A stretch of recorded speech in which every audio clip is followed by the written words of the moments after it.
inner authority is always more powerful than the authority that comes from external sources. Brothers and sisters, today's gospel passage quite interesting and quite strange also, because in the gospels in many places we find Jesus being questioned or challenged by the chief priests, Pharisees, and Sadducees and all. And most of the times Jesus gives answer to their question. He challenges them back. Today they are asking him, what authority you have for doing like this or speaking like this? Jesus is not answering straight away, because he would have said, I have inner authority which comes from within, which is given by my God, my Father. Also the non-contradiction, I'll come to that later. So within that inner authority, they would not understand probably. So Jesus says, he's putting another question. What authority, John the Baptist, what authority he has? And we know, as they are discussing, if we say his authority is from God, then Jesus will ask them, why don't you believe in him? Then if we say it is from man, they have to be afraid of people, because people are believing that he was a prophet. So they did not answer. He says, I do not know, we do not know. Then Jesus also says, in that case, I also will not say, I do not know. It's like small children, no? If you don't give, I will not give. Like this. So actually the point of Jesus was that inner authority, that gives him the great strength and courage. Also, that his authority comes from within, so he is self-composed, right? He is not basing himself on the external sources. Even here also, Jesus is not worried. If I am not giving them the right answer, they will not accept me, I will not be popular, or they will think that I am weak. No, I do not know anything. Jesus knows, he is self-composed, he knows what he is. And that's why he doesn't put his identity or acceptance on the acceptance of the others. If they don't understand, if they don't care, if they don't accept me, it's okay, hell with them. But I know what I'm doing. So that kind of conviction, that kind of strength comes from where? From within, inner authority. And very often we also identify ourselves only with our post, with our tenure, with our office, or with our degrees, or with our work that we have. But all these things will not be of any help if we don't have that inner authority.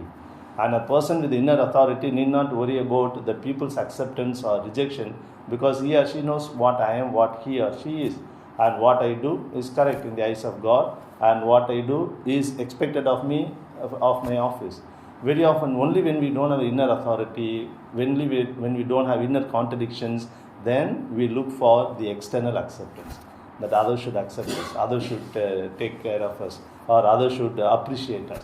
If others accept and appreciate, it's well and good. As human beings, we expect appreciation. That is true, psychological need. But if it doesn't come, let us not change our convictions, you see. And that inner authority, in Jesus' case, where does that inner authority, or how does it come? Well, maybe one word we can say, there was no contradiction between what he said and did, and between what he did and thought. So there was perfect harmony among thoughts, words and deeds. That gives our inner authority. Very often when there is a contradiction, very often when there is a disparity between our thoughts and words, or words and actions, then we lose inner authority. We look for external, unnecessary acceptance and tolerance from the others, and appreciation from the others. If that is not there, then we feel a kind of insecurity with us. So this inner authority versus insecurity. If the person is full of inner authority, the person will find secure within himself or herself. So in Jesus' life, we find the perfect compatibility among the thoughts, words and actions. Today, in the modern times, in our own life as religious and priests also, we find a lot of contradictions within ourselves. That is where we lose our authority.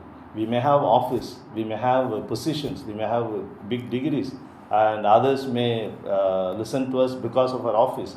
But as a person, do I have that inner authority? Where that inner authority comes from? When I remove the contradictions between what I say and do, between what I do and I think, between what I think and say. So that words, thoughts and deeds, there should be perfect compatibility. Of course, humans as we are, there will be always contradiction. There will be some gap between among these three. Only God is a perfect being, so He can say what He thinks and He can do what He says, and all is perfect. but we are called to remove the contradictions among our words, actions, and deeds, and that will give us the inner authority. And with that inner authority only, Jesus was preaching and doing and living his life. And when he knows when to answer, when not to answer. In many places he answered them, but today in the passage he doesn't answer them. Again, that's also a result of the inner authority. And the inner authority person will have the wisdom when to speak, what to speak, where to speak, how long to speak. So I finished my homily also. I was a bit too long. Okay?